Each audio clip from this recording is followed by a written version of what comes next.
Hello दोस्तों, mysterious world Hindi में एक बार फिर आप लोगों का स्वागत है, जिसमें हम आपको दुनिया से जुड़े हुए कुछ ऐसे रहस्यों के बारे में जानकारी देंगे जिसे सुनने के बाद आप हैरान से हो जाएंगे। क्या वाकई में दुनिया में ऐसी चीजें भी घटित होती है? तो चलिए शुरू करते हैं। मानव सभ्यता ने लोगों को कुछ ऐसी अजीबोगरीब और रहस्यमय किताबें दी है जो मानव के लिए आने वाले जीवन के लिए काफी ज्यादा सहायक सिद्ध हो सकती है। इन पुस्तकों हम वेद, पुराण और शास्त्र एवं अन्य होली बुक्स के नाम से जानते हैं। ये सभी बुक्स अलग अलग जाति, धर्म और पंथ के लोगों को मानने वाले लोगों के लिए, और ये सारी किताबें उन सभी के जीने का एक तरह से फलसफा है। आमतौर पर ये बुकें ज्ञान, रहस्य और कुछ रहस्यमय बातों के बारे में हमें जानकारी देती है, लेकिन वहीं पवित्र किताबों के विपरीत दुनिया में कुछ ऐसी रहस्यमय और डरावनी किताबें भी हैं जिन्हें बेहद रहस्यमय और काफी ज्यादा खतरनाक भी माना जाता है।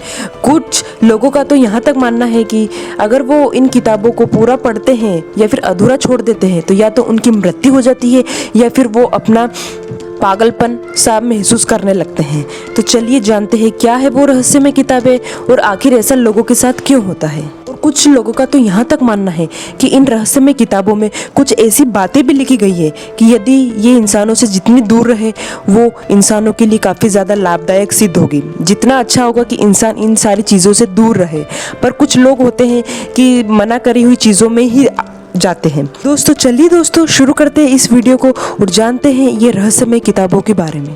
कोडेक्स गिगास, इस किताब को हेविस बाइबल के नाम से भी जाना जाता है। माना जाता है कि इस किताब को 13वीं शताब्दी में अनेडेक टोन के द्वारा लिखा गया था। उन्होंने अपने पैंत के कुछ महत्वपूर्ण नियमों का उल्लंघन किया था, जिसके कारण ओहेमिया, जो कि अब चेक रिपब्लिक का भाग है, जिसके कारण वहाँ के राजा ने उसे दीवार में चुनवाने का आदेश दिया था। लेकिन दीवार में चुनवाते वक्त उस मोंग ने राजा के आगे एक प्रस्ताव रख दिया कि यदि वो उसकी जान बख्श देता है, मोंग उसे बदले में राजा को एक ऐसी किताब देगा जिसमें दुनिया का सारा ज्ञान मौजूद होगा। इसलिए राजा ने मोंग को किताब लिखने के लिए सारी जरूरतें सामान को प्रस्तावित किया गया, लेकिन एक रात में एक ऐसी किताब लिखना जिसमें दुनिया का सभी राज हो और जिसमें पूरा ज्ञान हो, वो नामुमकिन है।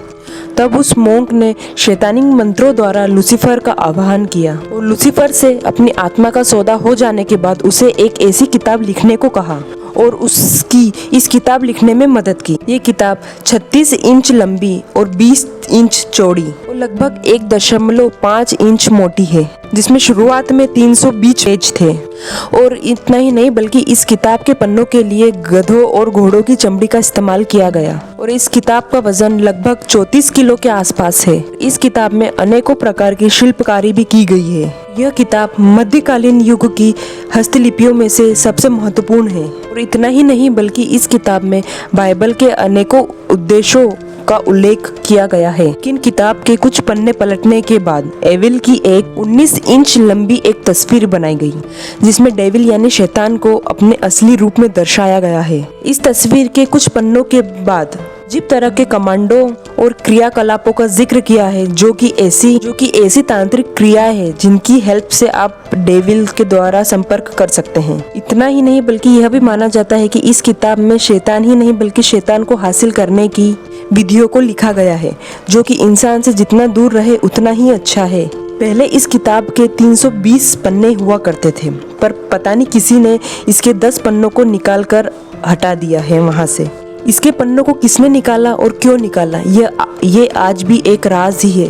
और उससे भी बड़ी बात यह है कि आखिर उन 10 पन्नों पर ऐसी कौन सी जानकारी थी जिसे दुनिया के सामने आने से रोका गया। इस किताब की प्रतिलिपियां ढूंढना काफी ज्यादा मुश्किल है, लेकिन डार्क वेब पर इस किताब की कॉपियों को खरीदा और बेचा जा रहा है। हालांकि इस किताब की ओरिजिनल कॉपी को चेक रिपब्लिक के नेशनल लाइब्रेरी में रखा गया है, जहां इस पर आज भी कई रिसर्च चल रहे हैं। इतना ही नहीं बल्कि इस किताब पर नेशनल ज्योग्राफी ने एक डॉक्यूमेंट्री भी बनाई है, जहां इस किताब के बारे में पूर्ण विस्तार से बताया गया है। नंबर 2, बुक ऑफ सोएगा। बुक ऑफ सोएगा, जिसे बुक ऑफ डेथ के नाम से भी जाना जाता है, इसके बारे में यह भी कहा जाता है कि यह एक बेहतर मिस्टीरियस बुक है जिससे जुड़े हुए इतिहास की जानकारी आज से किसी के पास नहीं है। लेकिन यह भी माना जाता है कि इस किताब में अनेक जादुई क्रियाएं और आत्मा से जुड़े हुए अनसुलझे रहस्यों के बारे में जानकारी दी गई है। इतना ही नहीं बल्कि इस किताब को सीक्रेट कोड्स की भाषाओं में लिखा गया है, जिसमें हर एक शब्द को एक क्रीड के अलग अलग सेक्शन में रखा गया है। इस किताब में लिखे गए अलग अलग शब्दों का मतलब आज के समय में किसी को भी नहीं पता है, लेकिन माना जाता है कि सन 1552 में तब के समय के जॉन डी के पास ये किताब थी, जिसे जॉन डी ने इसे रिकॉर्ड करने की पूरी कोशिश की थी। इस बुक में लगभग 40,000 वर्ड्स को काफी अजीबोगरीब ढंग से लिखा गया है। जैसे जैसे जॉन डी ने किताब के कुछ अंशों को डिकोड किया, वो धीरे धीरे समझते गए कि ये किताब जादुई मंत्रों से प्रतिबंधित है। लेकिन इस किताब के कुछ ही भाग को डिकोड करने में जॉन डी की पूरी उम्र चली गई और उनके मरने के बाद ये किताब कहाँ गई और आज ये किताब किसके पास है, इसकी पूर्ण जानकारी आज तक किसी के पास नहीं। तत्पश्चात इस किताब को एक विलुप्त किताब मान लिया गया। अचानक 1995 में इस किताब को ब्रिटिश लाइब्रेरी के एक कोने में पाया गया। ठीक उसी समय के आसपास इस किताब की एक और प्रतिलिपि सामने आई। दोनों ही लाइब्रेरी के अधिकारियों का यह मानना था कि ये उससे पहले ये किताब उस लाइब्रेरी में मौजूद ही नहीं। आज भी ये किताब उन लाइब्रेरियों में पड़ी हुई है और आज तक उस किताब को कोई भी डिकोड नहीं कर पाया है। Number 3, the grand slam ball. इस किताब को एक ऐसे इंसान द्वारा लिखा गया था जिसके बारे में यह माना जाता था कि वो उस समय किसी बुरी आत्मा के वश में था। इस किताब को 15वीं शताब्दी के शुरुआती दिनों में लिखा गया था। इस किताब में काले जादू से जुड़े हुए और शैतानी की आत्माओं को बुलाने की पूर्ण जानकारी लिखी हुई थी। साथ ही इस किताब में तांत्रिक क्रियाओं और शैतानी यानी कि डेविल को इंसानों की बलि देने के विस्तार से समझाया गया है। तक ही नहीं बल्कि लोगों का तो यहाँ तक भी मानना है कि इस किताब को पढ़ने वाले लोगों पर यह किताब ऐसा असर डालती है कि जो भी व्यक्ति इस किताब को पूरा पढ़ लेता है वो बुरी आत्माओं के काबू में आ जाता है। यानी कि इस किताब को पढ़ने वाला व्यक्ति पूरी तरह से ब्रेन वॉश कर दिया जाता है। इस किताब से होने वाले दुष्परिणामों को ध्यान में रखते हुए यह फैसला लिया गया कि इस किताब को लोगों की पहुंच से इतना ज़्यादा दूर कर दिया जाए कि लोग इस तक किसी भी कंडीशन में पहुंच ही ना पाए। तत्पश्चात इस किताबों के ऊपर अनेकों तंत्र मंत्र करने के बाद इसे वेटिकन सिटी में एक गोपनीय जगह पर रख दिया गया ताकि यह किताब किसी भी आम इंसान की पहुंच से काफ़ी कोसों दूर रहे। यूँ तो सारी किताबें हमारे मानसिक विकास के लिए काफ़ी महत्वपूर्ण होती है, लेकिन आज के वीडियो में बताई गई कुछ किताबें इसके पूर्ण विपरीत है।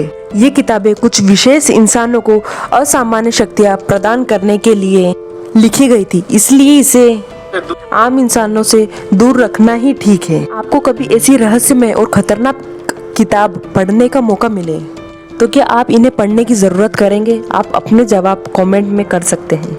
इसी तरह के रोचक वीडियो और रहस्यों को जानने के लिए हमारे वीडियो को लाइक और चैनल को सब्सक्राइब करें।